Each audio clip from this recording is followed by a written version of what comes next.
বন্ধুরা, আমি ছলম নিয়েছি। দেখুন আস্তে ছলম এনেছি, কত সুন্দর। এখন কেটে এটাকে ছেলে নিয়েছি। আমার এখন ছলম মাখতে লাগবে হলুদ, শুকনো মরিচ। এই যে শুকনো মরিচ আমি পুড়ে রেখেছি, এটা দিয়ে দিলাম। আর হলুদ লাগবে একটু, আর এই যে একটু হলুদ পুড়ে দিলাম আধা চামচ। আমার লবণ লাগবে এই আধা চামচ। চিনি দেব না, মিষ্টি তাই।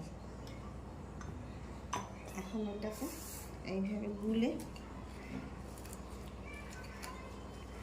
মেখে নিলেই ছলম মাখা তৈরি হয়ে যাবে।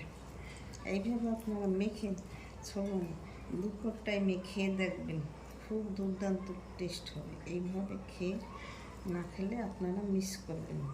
এইভাবে মেখে খেয়ে আমাকে কমেন্ট করে জানাবেন কি স্বাদ লেগেছে। দেখুন আমি একটু খেয়ে আপনাদেরকে দেখাই। দেখুন কি দুর্দান্ত স্বাদ।